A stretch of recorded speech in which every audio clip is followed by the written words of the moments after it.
What's going on YouTube? It's your boy MICHIGANDERMAN, and today I am in Saginaw, Michigan at Mount Olivet Cemetery, and we're here to visit a rock musician, guys. You probably may know one of their hit songs, and I was not expecting to find this person here. I was actually here to visit another famous grave and found out that this rock star is actually buried here. So let's go on an adventure. Let's go find his grave and let me tell you his story.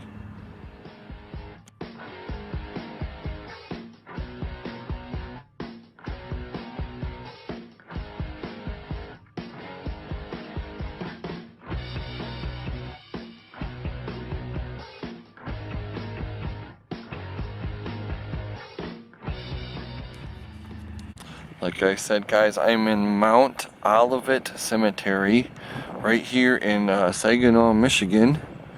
I was actually here to research another famous grave and came to find out that there's a famous rock musician that is buried here. That's some of the unknown things that you don't know until you get out there and find it for yourself. And I got lucky and found out that he was buried here. He has a very well known #1 hit single that was actually on the music pop charts in the 1960s. I like this saying right here: if you see Christ as everything and you make him your everything, then you have everything.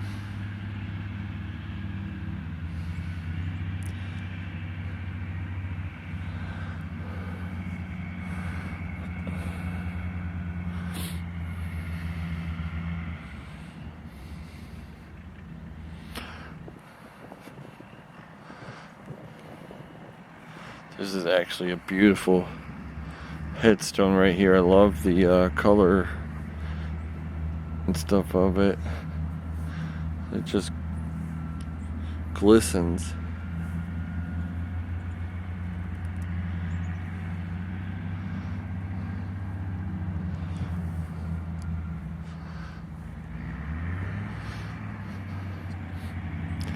It's a very beautiful cemetery, Mount Olivet Cemetery, Saginaw, Michigan.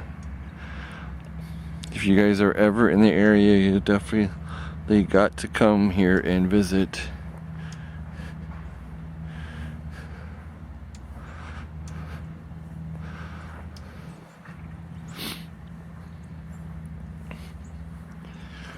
And they decorate it very beautifully. It's a very well kept up cemetery.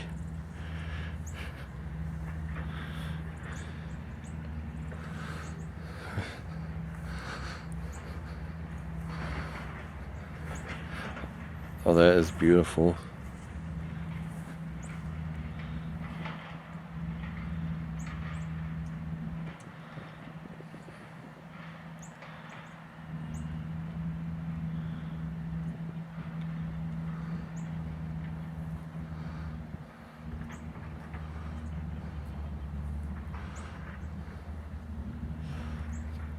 But as I was researching another famous grave in here, like I said, I came across a famous rock musician's grave, and I did not know that he was actually buried here. And there is no videos of his final resting place or anything on YouTube, so I will be the first to do a video on this person and tell you his story.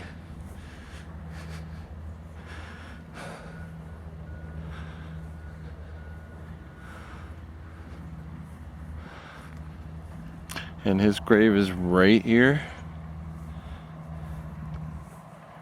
So if you guys are ever visiting Mount Olivet Cemetery, I'll pan around for some landmarks.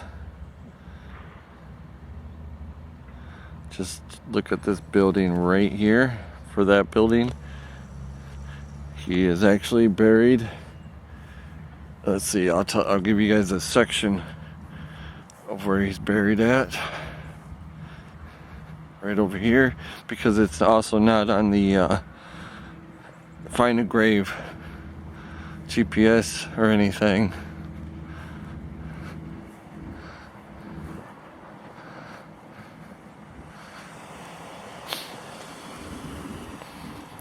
So if you come to Mount Olivet Cemetery, he's actually buried in section C.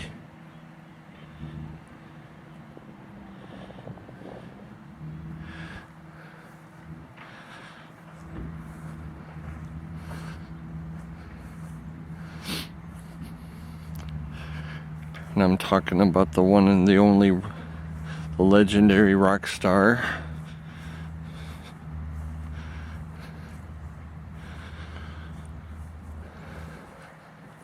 Right here's his grave. Eddie Serrato.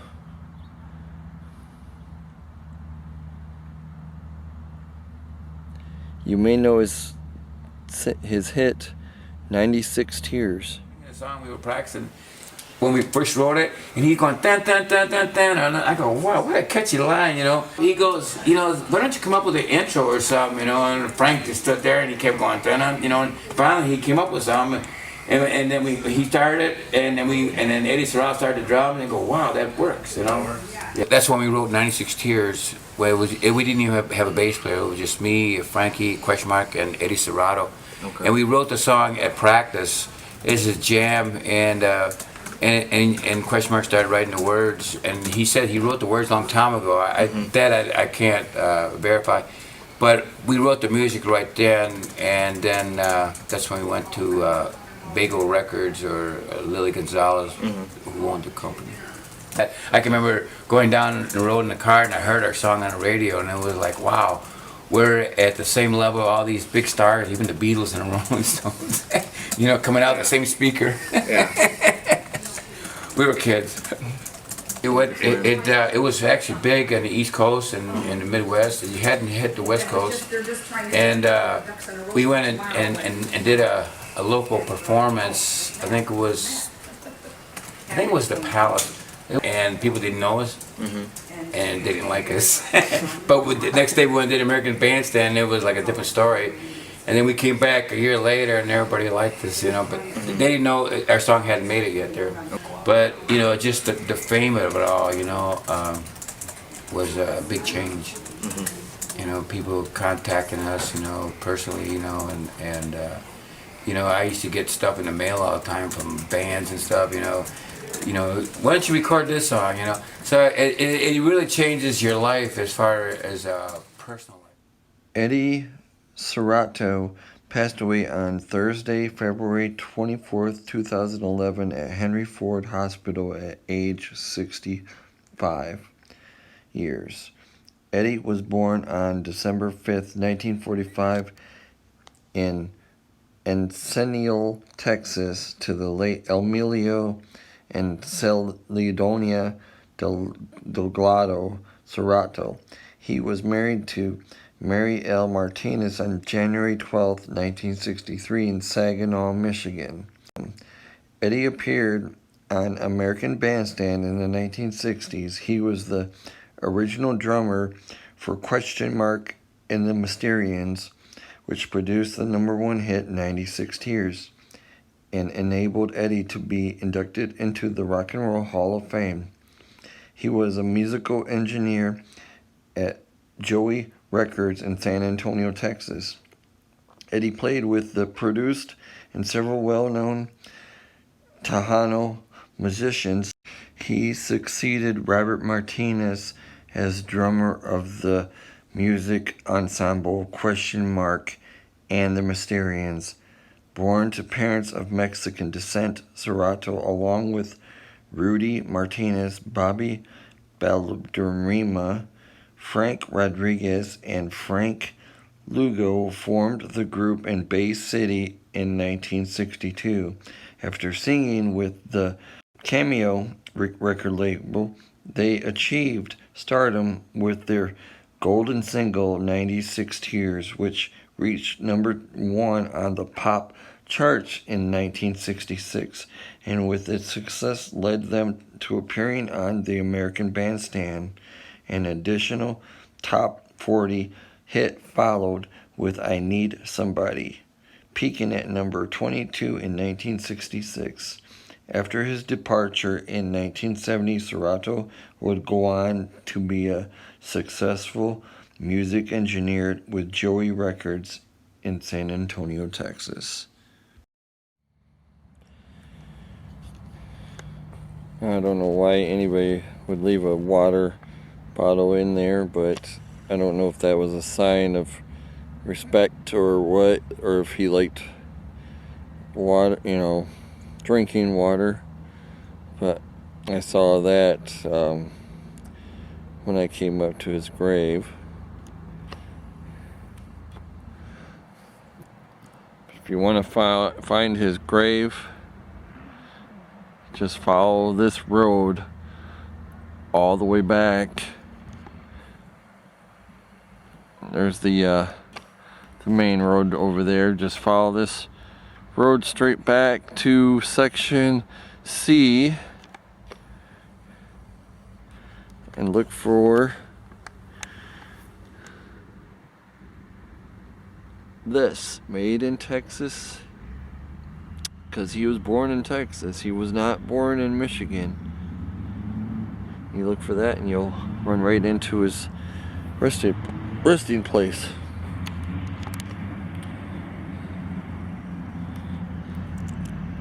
This video, make sure you guys hit that thumbs up,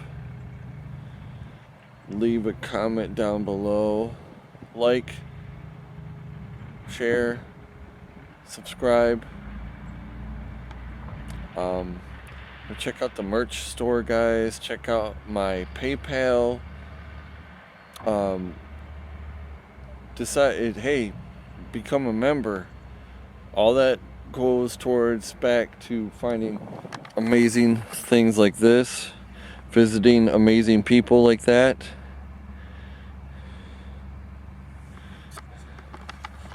And help me guys get to the 4K mark. I'm getting so close to 4K. I can taste it. That's one of my goals. I want to get to 4K and just keep going up and up and up. But I want to thank each and every one of you guys for watching my videos, and it means the world to me, and I enjoy doing what I do. Eventually I would love to do this full time. That is my goal, eventually, to do this full time. But I'm just rambling on, guys, but I gotta get out of here, and I will see you guys on my next adventure. Take care, everyone. Peace.